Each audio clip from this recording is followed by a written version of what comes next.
I knew something was off the second the CEO walked on stage with that fake calm voice and his little company family smile. We'd flown in from 5 different luxury properties, stuffed into banquet chairs at our Scottsdale flagship, and he stood there like we were in for a damn TED Talk. Strategic reset, he called it. I didn't even flinch. At first, I'd been with the company 15 years, no write-ups, clean audits. I helped build the resort systems. My name badge still had the legacy logo from before the rebrand. I wasn't a lifer. I was the infrastructure. Then he read the list. 10 names. Fourth one, Cassandra Hale, Site Ops Auditor, Western Division. There was this half-second of silence before people started clapping like trained seals. HR reps walked toward the names with white envelopes and branded tote bags like it was some sad little game show prize. Mine was handed over by a junior HR girl who didn't even look me in the eye. Beige folder, company logo. One tote bag with a bottle, a journal, and a stress ball. Someone behind me mumbled, "You'll land on your feet, Cass." I didn't turn around. I stood up, nodded once, and walked toward the side exit like I wasn't about to explode. My heart was beating so loud I could barely hear the soft, awkward applause still going in the background. Quick note, before listening, share which city or country you're watching from. No explanation, no cause. Just restructuring. They didn't say the word fired, but that envelope in my hand felt like a tombstone. I didn't cry. I didn't scream. I got in the service elevator, swiped my access badge for what I figured would be the last time, and hit B2 for executive ops. As the elevator hummed downward, I pulled out my tablet, logged into the secure ops console. My clearance still held. They were too sloppy to revoke it pre-announcement. One tap. I triggered a site-wide staff reassignment freeze. Another tap. Internal compliance audit initiated. Immediate. System popped. RCC 99 authorization received. I smiled for the first time all morning. They forgot who I was, forgot what I was. By the time I stepped out of that elevator and walked straight past the valet, the chain of dominoes had already started falling. I got home around 7:45 a.m. the next morning, still wearing the same black slacks and button-up I'd worn to the quarterly. My phone had 17 missed calls, 6 from unknown numbers, 2 from Monica and events, the rest just labeled private. I let them sit. I made tea, chamomile. Not for calm, just habit. I liked how it kept my hands busy. By 8:02, I was logged into the back-end systems dashboard. Every site in the Western Division was lighting up like a Christmas parade. Red alerts across service modules, flagged inconsistencies in vendor compliance logs, and a cascade of automated pings firing off to internal audit folders. I sat back in my chair, sipped. At 8:47, one of the shift supervisors in Santa Fe posted to the Ops Slack channel, "Anyone else locked out of vendor terminals? My account's blocked from inventory access." 2 minutes later, another reply popped in from Lake Tahoe.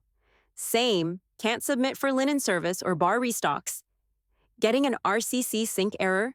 By 9 o'clock, it wasn't just red flags, it was full-blown service disruption. Vendor feeds stalled, on-site dashboards frozen. Mobile event terminals stopped accepting updates. Some poor soul in catering tried rebooting their console and got a black screen with a yellow triangle. System privileges require active RCC credentials. They had no idea. I didn't build these systems, but I audited every line of logic tied to compliance controls. And 15 years ago, when we restructured regional operations, I got certified as the Regulatory Compliance Controller. They thought it was a vanity title. What they didn't realize, because no one ever read past page 7 of the operations manual, was that RCC authorization wasn't just for checking boxes. It was the box. At 11:12, I saw it come through. A formal email from the Western Regional Hospitality Oversight Office. Subject: Regulatory Certification Status. Immediate suspension. Your RCC license has been flagged as inactive. Under Regional Policy 11.9b, all hospitality operations under your jurisdiction are hereby designated non-compliant and uncertified. That's the kind of language that shuts down hotels before the weekend. This wasn't just bad optics. It was illegal to keep operating under state law. I refreshed the feed again. Live updates showed system-triggered cancellations starting to queue. Events postponed due to systems outage. Some bookings stranded in the queue. Guests started posting on social. One tweet read, "Booked spa package and dinner at Luxora Scottsdale. Now I'm getting emails that my reservation doesn't exist? What is going on?" By noon, logistics hit a wall. Inventory requisitions bounced back with generic server errors. I watched the event's calendar clear out in real time. Charity galas, weddings, and some tech exec's daughter's sweet 16. I muted the Slack workspace. That's when the outreach started. A text from Monica. Hey, did you do something? Everything's crashing. A call from a 310 number. Probably someone from LAHQ, then an email marked, high priority from Chief Operations. Cass, if you're seeing this, let's talk ASAP. We didn't realize. Please, can you call? I didn't answer. I just watched. One by one, operations I helped keep running for a decade and a half started choking on their own shortcuts. No RCC meant no compliance validation. No validation meant the system couldn't legally process anything tied to guest services or vendor contracts. At 3:24 p.m., a new alert hit the admin inbox. I had it forwarded to my personal email before they could shut me out. System notice: RCC credential status equals inactive services suspended. Guest booking engine, vendor sync, spa plus dining ops. Events: MGMT certification revoked internal transfer, disabled admin. Override, not permitted. I scrolled past it, then closed my laptop. They had no idea who they were clapping out yesterday. No clue what kind of lock they triggered the second they handed me that envelope, and I wasn't about to explain it, not yet. I was halfway through reheating leftover Thai when the Slack leak started. Screenshot 1. Why is the spa flagged as non-operational in every location? Screenshot 2. Can't override booking flow. Keeps redirecting to compliance failure screen. Some junior analyst dumped the whole internal incident thread into a private Discord group, and from there, it spread like wildfire. My phone buzzed nonstop. I muted everything and just kept eating. By 4:30 p.m., the mainframe system hit the wall. No RCC, no legal foundation for service delivery. The logic chain was airtight. Without my credentials, the central processing engine couldn't legally authorize operations, rooms, catering, events, spa, guest services, all of it. Not soft errors, not temporary downtime. These were terminal holds. Guests were getting emails that their bookings could not be validated. Refunds were auto-triggered. Staff couldn't even issue manual credits because the finance portals were wrapped into the same compliance layer. The whole system was designed to lock up under certain flags. And the RCC status being marked inactive, that was the big one. I tried to reset the admin server around 5:12. Error message read, RCC status, inactive transfer, blocked manual override requires active RCC auth or state authority waiver. That line got passed around real fast. Legal started digging into old documentation. I knew what they'd find. There's a clause. It's buried in the original system migration manual, written back when we consolidated 5 separate systems into one. Only the currently authorized RCC can designate a successor. No succession, no override. And guess what? I never appointed one. They were still scrambling when the first resort guest posted a TikTok from the lobby of the Santa Fe location. Bride, full makeup, sitting on a marble bench crying while her fiancé was on speakerphone with customer service. They canceled our wedding. Canceled it 2 hours before the ceremony. The whole thing's just down. By 6:03, every scheduled event across all 6 Western Division properties was frozen. Calendar access revoked, event spaces locked. Catering staff sent home with no hours to bill. Refunds started pulling from the central accounts reserve. At 6:27, a junior systems tech pinged the legal team in full panic mode. The bookings engine just got flagged by the state. Oversight authority access key revoked? That was it. The bookings platform, our lifeline, went dark. I watched it all unfold through open dashboards and third-party traffic monitors. System activity dropped to single digits. New bookings, 0. Guest check-ins, 0. Everything else, red. CEO finally weighed in on Slack at 7:11 p.m. Folks, this is a temporary situation. We're working quickly with ops and legal to resolve an internal credentialing oversight. Our team is resilient. Let's stay focused. 10 minutes later, someone replied with a stock photo of a 5-alarm hotel fire and the caption, Resilient AF. I laughed, just once. Then closed my laptop again. Somewhere around 8 o'clock, legal pulled in a compliance contractor to interpret the clause. The guy went straight to page 43 of the binder and circled it 3 times. RCC authorization transfer must be performed willingly by the currently active controller. Remote override not permitted. They thought it was outdated legal junk, bureaucratic fluff. CEO called it nonsense, said they'd work around it. They didn't believe it until the system refused to recognize the state-issued override code. That code was only supposed to be used if an RCC died or was hospitalized. Neither applied. They tried running a dummy user ID through the access gateway, got bounced back immediately. No valid RCC path found. Services suspended until compliance chain is resolved. That was the last straw. Every hour they stayed dark. More guests demanded refunds, more event organizers threatened lawsuits, and more revenue leaked out the side like a busted pipe. And still, they hadn't called me. Not directly, not with any actual ownership. They didn't want me. They wanted my clearance, and they still thought they could brute force their way around the one thing I controlled. But the thing about systems like this, they don't care who you are. They care what you are. And right now, I was still the RCC. The CFO made her move around 8:45 that night. I was watching some old crime procedural, barely paying attention, when my inbox pinged with a copy of the system activity alert. Attempted role transfer. RCC from C. Hale. RCC to M. Delaney authorization method. Manual override. Status rejected incident flag. Unauthorized transfer. Logged with regional oversight system flagged it as tampering. Automatically triggered a compliance alert to the state. No delay, no filter. Straight to the enforcement queue. 10 minutes later, the legal team lost its collective mind.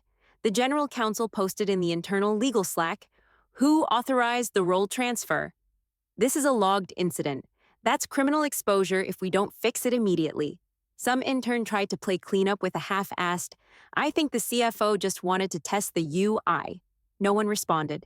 Then, according to the leaked logs, the CEO chimed in at 9:04 with the dumbest suggestion of the day.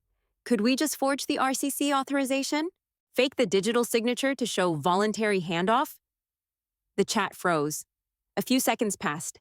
Then the general counsel replied, word for word, "You forge regulatory credentials. You're looking at a minimum 5-year sentence. No plea deal." That shut him up. But the damage was done. By the time I logged back into the monitoring feed, the memo had already started circulating. CFO stamped it herself. Subject line, urgent, compliance penalty, update. Fines from Regulatory Oversight Office now at $50,000 per hour and climbing. System violations tied directly to RCC vacancy. No viable workaround. Revenue stream halted. I kept scrolling. More screenshots. A group chat in the events department was cracking at the seams. Half the team was making jokes about RCC Gate. One guy wrote, "Bet she's sitting on a beach somewhere drinking out of a coconut." Another shot back, "Good. Wish she'd take us with her." Then someone else posted, "I just had to cancel 2 weddings. 2. The brides were sobbing. One literally screamed at me, 'I can't do this.'" A couple minutes later, the events director sent a voice memo to her entire team. Her voice was shaking. "I don't know what's happening, but we're not allowed to make any more promises to guests. Please, just be honest with them. Tell them it's a system issue. I'm so sorry." People started dropping off chat after that, one by one, logging out for the night, if you could even call it that. Meanwhile, the fines kept ticking. $50,000 an hour. That's $1.2 million a day, and the system wasn't budging. Without an RCC, nothing could operate. They couldn't bill, couldn't book, couldn't even open the calendar to reschedule events.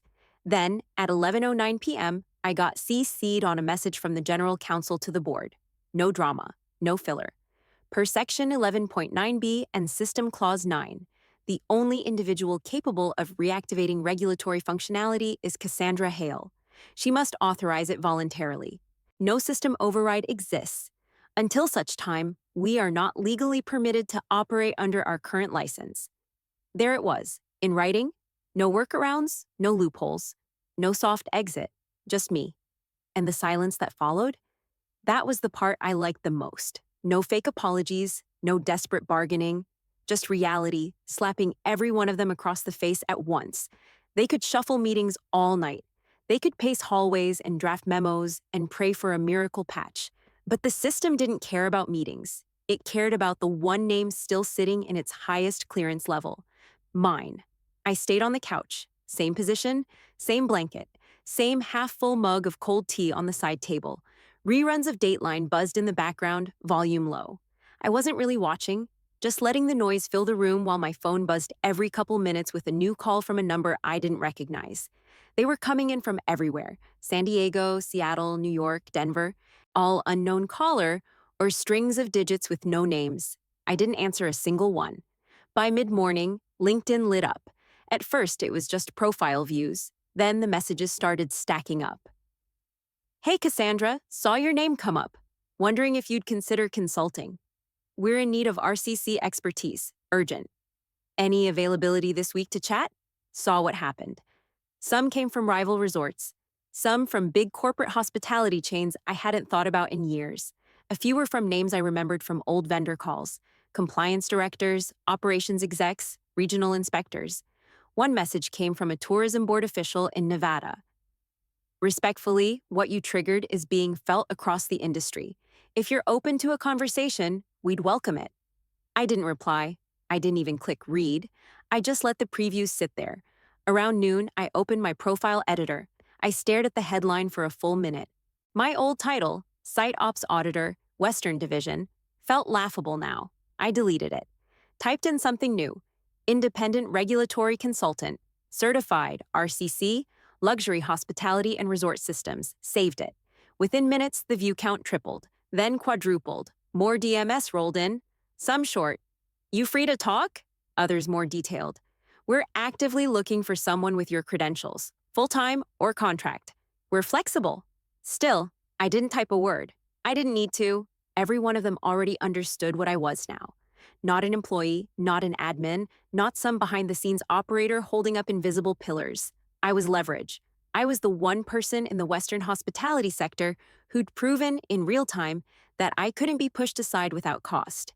I clicked through a few of the recruiter profiles, saw hotel group logos in their banners. Urgently hiring RCC-level compliance leads. Immediate availability preferred. Systems migration guidance needed. They were moving, quietly, behind the scenes, trying to secure their own safety nets, trying to figure out how to avoid being the next company under the microscope. A few of them were probably still whispering about me behind closed doors, calling it sabotage or some emotional spiral. Didn't matter. They weren't whispering because I'd burned bridges. They were whispering because I'd reminded them how easily bridges could collapse when one structural post walks away. I refreshed my feed again. 23 new messages. Didn't open a single one. I just watched. They finally released a statement around 2:30 p.m. Same beige branding, same CEO signature, same hollow tone.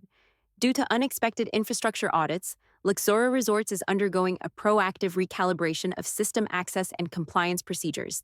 Guest service may be intermittently affected during this optimization window. We appreciate your patience. I read it twice, then laughed out loud. Infrastructure audits? Proactive recalibration? They were paying someone 6 figures to write that garbage while the system hemorrhaged revenue every hour they stalled.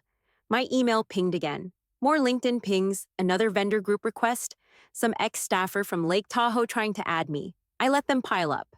Inside the company, though, things were unraveling. Slack logs started leaking into group chats again. Legal, HR, and ops had pulled in 3 outside consultants, compliance lawyers, and ex-agency types charging $600 an hour to interpret one clause. Just one.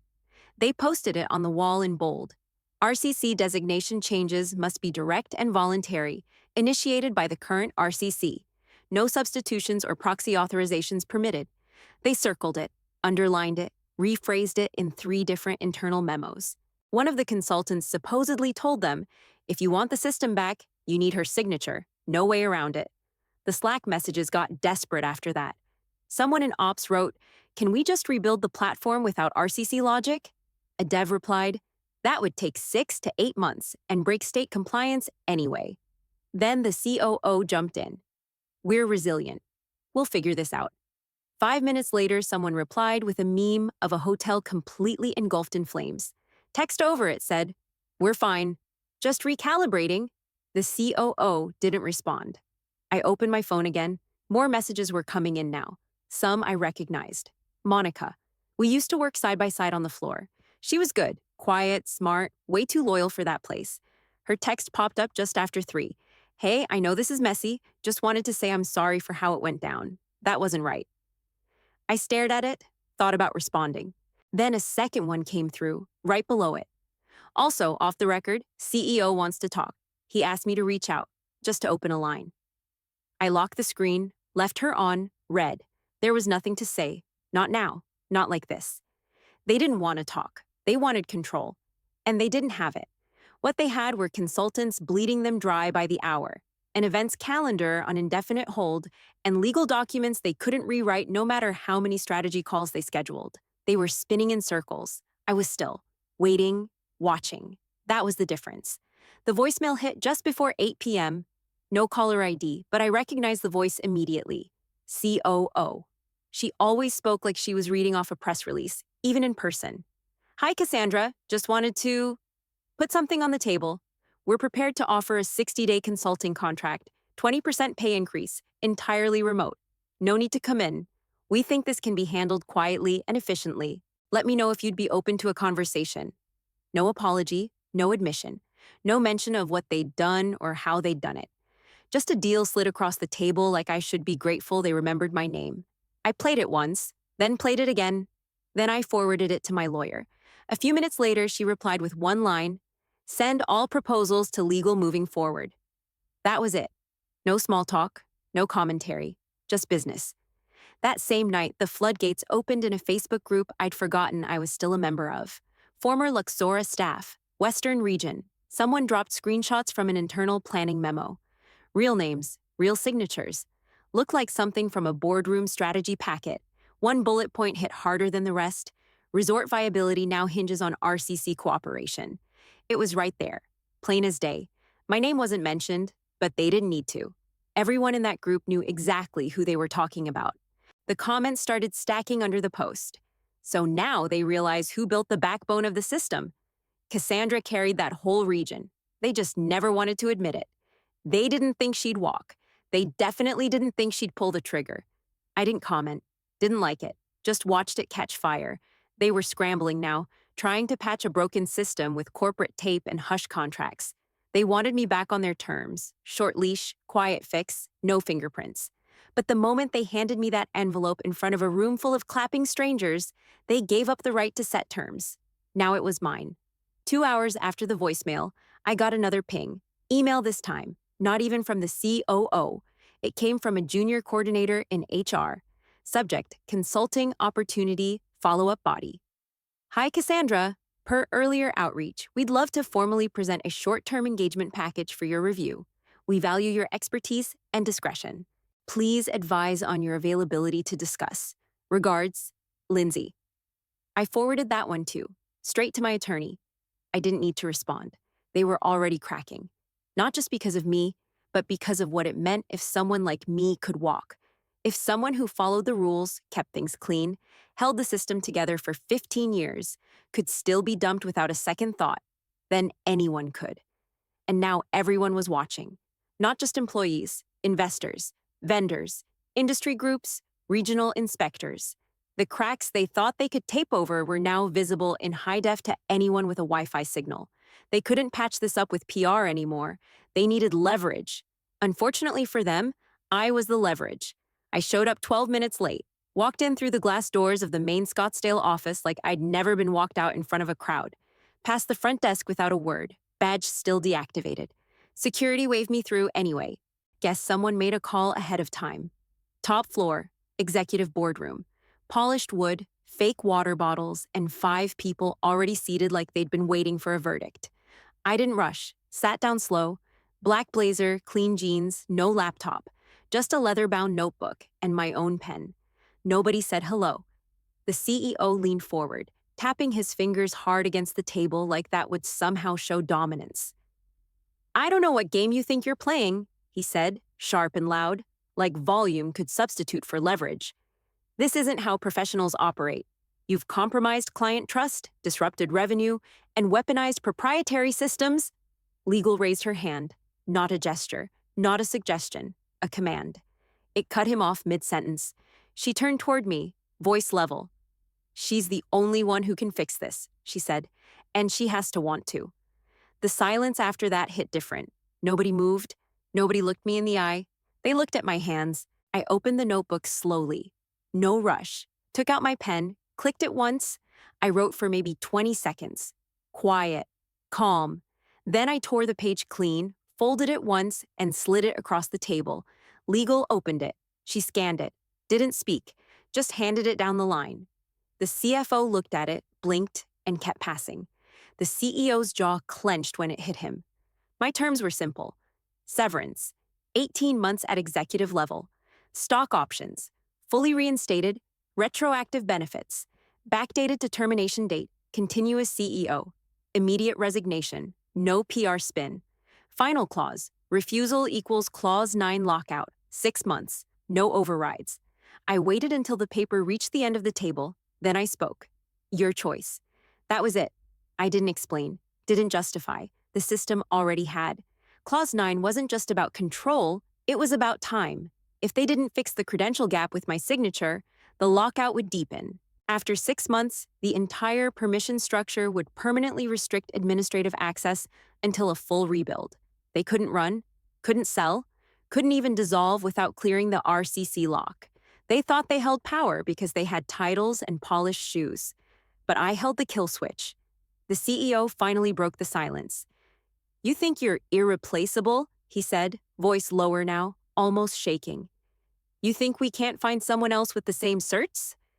Legal didn't even look at him. She's already in the system, she said flatly. No one else qualifies. And no one else can unlock it. Then she looked at me. Anything else? I shook my head. No, I said. That's the list. No one touched the paper again. They just sat there, staring at it. Because they all knew.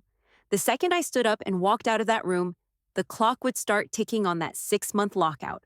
No workaround, no resets. Just a dead system and a growing pile of fines. And this time, I wasn't bluffing. The board chair didn't even blink. He looked down the table once, then said it. Get it done.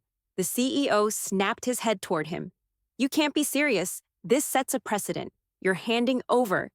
Legal cut in before he could finish. Voice flat, tired. Clause 9 is airtight. We don't have a legal choice. This isn't negotiation anymore. Silence dropped like a stone. I reached into my bag, pulled out a slim folder, no label, just a stack of reinstatement documents, pre-reviewed by my lawyer, ready to go. Nobody moved as I opened it and flipped to the final page. I uncapped my own pen. Black ink, clean. I signed. Not fast, not slow. Just efficient. No smile, no small talk. No gesture of forgiveness or grace. This wasn't closure. It was correction. I closed the folder, stood up, and left it right there in front of legal. Nobody thanked me. Nobody dared. I walked out of that room and didn't look back. No security escort this time. I stepped into the elevator, hit lobby, and stared straight ahead while the numbers ticked down. The door opened. I walked out, past the front desk, the glass doors, the parking lot, the same spot I'd stood when this all started. I didn't say a word. At 6:17 p.m., the system came back online. I saw the first push alert on my phone. RCC credential accepted. Core systems restored. A moment later, booking confirmations started auto-sending to stranded guests. Your reservation has been reactivated. We apologize for the delay. Then the calendar started syncing again. Spa slots reopened. Event reschedules queued for processing. Payroll systems unfroze. Vendor requests updated. The internal fine counter, running in real time for 4 straight days, finally stopped climbing. Total, $4.1 million. I sat in my car in the parking structure and watched the entire dashboard turn green again. 1 hour later, someone forwarded me an internal email with the subject line, CEO transition announcement, effective immediately. It was exactly 3 sentences long. No tribute, no legacy wrap-up. Just a quiet line that said, we thank him for his time and contributions. Like that erased the whole thing. I didn't reply, didn't share it, didn't laugh. I just sat there in the cooling air, windows cracked, both hands on the wheel. No victory lap, no celebration. Just breath, steady, slow, finally pulling clean air back into my lungs. A week later, I was working from a co-working space downtown. Corner seat, 2nd floor, good Wi-Fi, and no one hovering over my shoulder pretending to check in. My inbox was full. Actual offers this time, not favors or hush deals. Two resort chains wanted me on contract as their permanent RCC. One of them offered a full relocation package plus equity. The other dangled a board seat. A hospitality group out of Texas skipped the small talk and offered to double my old salary. Full remote, zero oversight, name my own hours. I didn't rush. I read every contract myself, redlined the language, set my own terms. No embedded chains, no backdoors, no silent clauses that could ever push me into another tight smile while someone else took credit for my work. If they wanted me, they got me on my terms. Flexible hours, independent reporting, and zero tolerance for politics. I got a back channel message on Tuesday afternoon. Former COO, new number. Board wants to know if you'd consider returning long term, just gauging interest. I stared at the message. Didn't type anything. Didn't even open the thread. I closed the app and got up from my desk. There was a print shop around the corner. I sent them a one-page PDF and waited 5 minutes while the guy behind the counter slid it into a matte black frame. Leaked memo. The board one. Bolded bullet point. Dead center. Seek legal containment. I took it home and set it on the shelf next to my compliance certification. Framed that one, too. For 15 years, I kept the gears turning in silence, checked boxes, fixed mistakes, cleaned up after arrogant decisions, never asked for credit, never demanded recognition, just kept it moving. Not anymore. Now, I didn't just hold the keys, I was the system.